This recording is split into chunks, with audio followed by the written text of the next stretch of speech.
Narendra Modi down down Narendra Modi పేద ప్రజలపై gas cylinder ధరలు పెంచి అధిక భారాన్ని గ్యాస్ ధరలను పెంచి అధిక ధరలను పెంచి సీతారామన్ కావచ్చు, అట్లాగే బీజేపీ ప్రభుత్వం ప్రధానమంత్రిగా ఉన్నటువంటి నరేంద్ర మోడీ కావచ్చు, అనేక సార్లు గ్యాస్ ధరలను పెంచి, వంట ధరలను పెంచి, పప్పు ఉప్పు ధరలను పెంచి సామాన్యుల యొక్క పరిస్థితులకు అనుకూలంగా లేకుండా ఇవాళ విపరీతంగా వస్తువుల రేట్లు పెంచి వాళ్ళు కొనలేనటువంటి పరిస్థితుల్లోకి ఇవాళ ఈ బీజేపీ నరేంద్ర మోడీ సర్కార్ నెట్టబడతా ఉంది.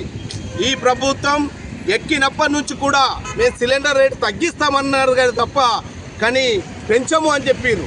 కానీ ఈరోజు చూస్తే మనము ప్రతి ఏడాది కాదు 6 నెలలకు ఒకసారి ఈ వంట గ్యాస్ ధరలు కానీ, అట్లాగే పెట్రోల్ ధరలు కానీ, డీజిల్ ధరలు కానీ, అట్లాగే అనేకమైనటువంటి సామాన్యులు కొనేటటువంటి పప్పు ఉప్పుల మీద కూడా ఇవాళ ధరలు పెంచి ఇవాళ విపరీతంగా ప్రజలపైన భారం మోపుతా ఉంది. కనుక నరేంద్ర మోడీ ఖబర్దార్, ప్రజలందరూ కూడా నేను గమనిస్తూ ఉన్నారు.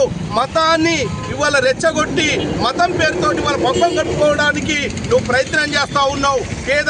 పేద ప్రజల ప్రక్షణ లేకుండా ఇవాళ ఉన్నగల్లోడికి, అంబానీ, ఆదాని లాంటి ఇవాళ ఈ దేశాన్ని మొత్తం అప్పచెప్పడానికి రంగం సిద్ధం చేస్తూ ఉన్నావు. కనుక రేపు ఇదే ఉద్యమాల రీత్యా నేను వెనక్కు కొడతాం. ఇట్లాంటి చర్యలు చేసిన వాళ్ళు కూడా చెత్త బుట్టలు కలిసిపోయారు.